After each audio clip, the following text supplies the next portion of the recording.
சொல்லுங்க மேடம். நானே உங்களுக்கு கால் பண்றதா இருந்தேன். அதோ தூரம் சிக்கிட்டானா மேடம்? என் முன்னாடிதான் இருக்கான். தோர விஷயத்துல தான் கோட்டை விட்டுட்டீங்க. இப்ப நான் உங்களுக்கு ஒரு முக்கியமான வேலை வச்சிருக்கேன். என்ன விஷயம் மேடம்? சொல்லுங்க. நீங்க எதை சொன்னாலும் செய்ய நான் ரெடியா இருக்கேன். விஷயம் கொஞ்சம் பெருசுதான். ஆனா இத பண்ணி முடிச்சா கிடைக்கிற அமௌண்ட்டும் பெருசு. அத மனசுல வச்சுக்கிட்டு நான் சொல்ற வேலையை பெர்ஃபெக்ட்டா செஞ்சு முடிக்கிறீங்க. நீங்க கேட்டதுக்கு மேலையும் நான் உங்களுக்கு கொடுப்பேன். என்னன்னு சொல்லுங்க மேடம். ராஜாமால் லாட்ஜில ரூம் நம்பர் 104ல பாரதின்னு ஒருத்தி இருப்பான். அந்த லாட்ஜுக்கு போய் ப்ராஸ்டியூஷன் நடக்குதுன்னு சொல்லி பாரதியை அரெஸ்ட் பண்ணணும். மேடம் என்ன சொல்றீங்க? நான் என்ன சொல்லி முடிக்கவே இல்லையே. அந்த பாரதியை அரெஸ்ட் பண்ண கையோட இன்னும் 4-5 பொண்ணுங்களையும் சேர்த்து அரெஸ்ட் பண்ணணும். அந்த பாரதி சாதாரண ஆள் கிடையாது. நீங்க அரெஸ்ட் பண்ணாலும் நான் கல்யாணமானவ, குடும்ப குத்து விளக்கு, அப்படி இப்படின்னு எதையாவது சொல்லி பயங்கரமா நாடகம். ஏதாவது ஒரு விதத்துல அவளை ட்ரிகர் பண்ணி விட்டு கோவப்பட வச்சு உன்கிட்ட சண்டை போடுற மாதிரி பண்ண. அப்ப நடக்கிற சண்டையில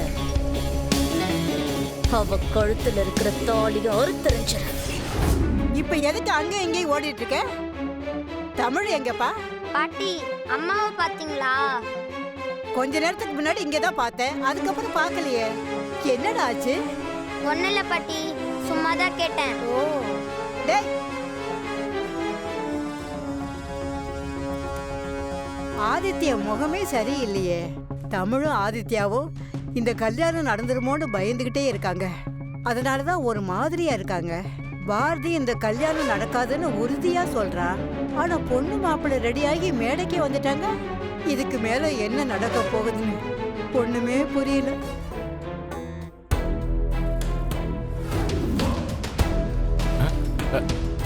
சார் வணக்கம் சார். யோ, உன் பேர் என்னையா? சண்முகம் சார். எத்தனை ரூம்ல ஆள் இருக்காங்க? சார் ஆல்மோஸ்ட் எல்லாமே ஃபுல்லாக தான் சார் இருக்கு. அது எப்படியா? ஊர்ல இருக்கிற எல்லா லாட்ஜும் காத்து வாங்குது, உங்க லாட்ஜ் மட்டும் எப்பவுமே ஃபுல்லா இருக்கு. நடக்கிற வேலை அப்படியே. சார் இது ரொம்ப கௌரவமான லாட்ஜி சார். அப்படியா? அந்த லட்சணத்தை நானும் பார்க்கறேன். ரூம்ல யார் யார் தங்கியிருக்காங்கிற லிஸ்ட் எடு. சார் நீங்கள் எதை நினச்சி கேட்குறீங்கன்னு எனக்கு தெரியும். நீங்கள் நினைக்கிற மாதிரி லாட்ஜ் இது இல்லை சார். நான் என்ன நினைக்கிறேன்னு உனக்கு எப்படி தெரியும்? இந்த ஹோட்டல்ல ப்ராஸ்டியூஷன் நடக்கிறதா எங்களுக்கு கம்ப்ளைண்ட் வந்திருக்கு. அதை விசாரணை நடத்தி ரைடு பண்றதுக்காக தான் வந்திருக்கோம். சார் என்ன சார் சொல்கிறீங்க? ரைடு பண்ண போகிறீங்களா? ஆமையா, உங்க ஹோட்டல்ல தப்பான தொழில் நடக்குதுன்னு எங்களுக்கு கம்ப்ளைண்ட் வந்திருக்கு. சார் இங்கே அப்படிலாம் எதுவுமே நடக்கல சார். உங்களுக்கு யாரோ தப்பான தகவல் கொடுத்துருக்காங்க சார். தப்பான தகவலை என்னன்னு நாங்க முடிவு பண்ணிக்கிறோம். கான்ஸ்டபிள் எல்லாருமே போய் check okay sir. Okay sir. வந்து ஒன்ன வச்சுக்கிறேன். சார் வேணாம் சார். நான் உன்னை ரொம்ப கஷ்டப்படுத்திட்டேம்மா. கெட்டவங்க கூடாரத்துல உங்க அம்மா மாதிரி நல்லவங்க எனக்கு தெரியாம போயிட்டாங்க. இன்னைக்கு இப்படி நீ வாய் பேச முடியாம இருக்கிறதுக்கு நானும் ஒரு காரணம்.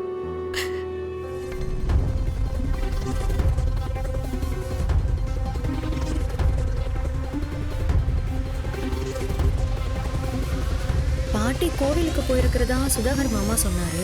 இங்க முகூர்த்தத்துக்கு நேரமாயிடுச்சு. ஆனா பாட்டி இன்னும் வரல. இங்க சுதாகர் மாமாவும் மித்ராவும் இதை கண்டுக்கிற மாதிரியே இல்லையே. இப்ப என்ன பண்றது? பொண்ணு மாப்பிளைய மாலையை மாத்திக்கணும். மாலையை எடுத்துட்டு வாங்க. நந்தினி போய் எடுத்துட்டு வா. சரிங்க மாமா. ஏதோ தப்பா இருக்கு.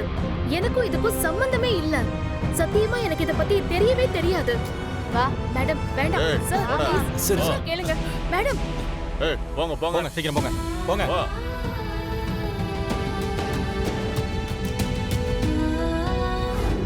ஆதியும் மித்ராவும் முகூர்த்தத்துக்கு மேடைக்கு வந்துட்டாங்க. இந்த பாரதிய வேற காணோம்.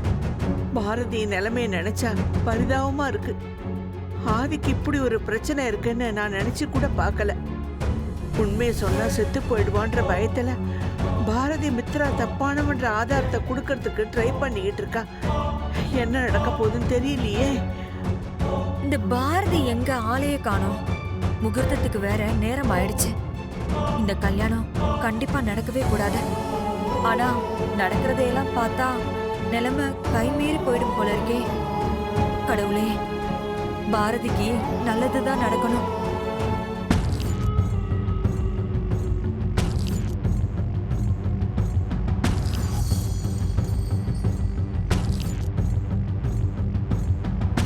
எனக்கு ஒரே படபடப்பா இருக்கு. நெஞ்செல்லாம் அடிச்சுக்குது. என்ன நடக்க போகுதுன்னு தெரியலையே. பாரதி வேற காணோம். என்ன பண்றது?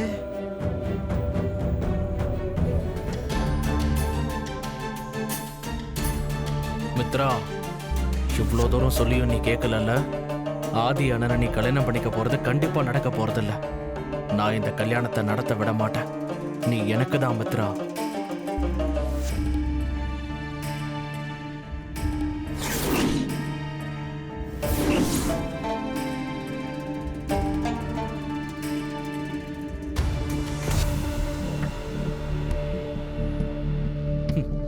உன் கழுத்துல தாலி கட்டுற அந்த கரெக்டான சந்தர்ப்பத்துக்காக தான் நான் காத்துக்கிட்டு இருக்கேன் மித்ரா. அது நடந்தே தீரும்.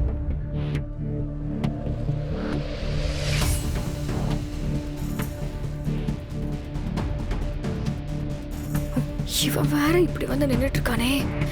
கல்யாணத்தை நிப்பாட்டுறதுக்கு ஏதாவது பண்ணுவானா?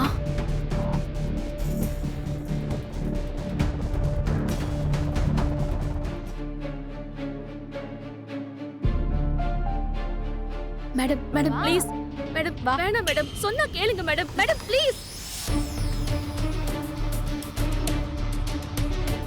நீங்க தப்பு பண்றீங்க சார். இதெல்லாம் கொஞ்சம் கூட சரியில்லை. நான் சொல்ற எதையுமே கேட்காம நீங்க இப்படி பண்றதுக்கு நான் உங்களை சும்மா விட மாட்டேன். என்னம்மா எங்களையும் மிரட்டி பார்க்கறியா? சும்மா விட மாட்டோம் அப்படி இப்படின்னு வாய்க்கு வந்ததெல்லாம் பேசிட்டு இருக்க.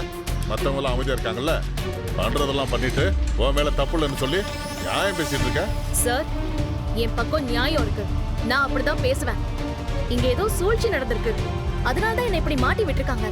நான் சொல்றத புரிஞ்சுக்காம நீங்க இப்படி நடந்துக்கிறது சரியில்லை. பாரா, நீங்களும் தொட்டுக்கோங்க.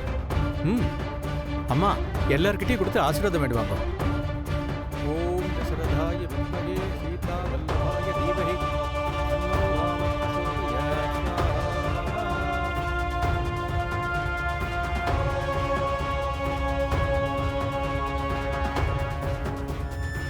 கடவுளே, பாரதி எங்க போனானே தெரியலையே. முகூர்த்தத்துக்கு வேற நேரம் ஆயிடுச்சு.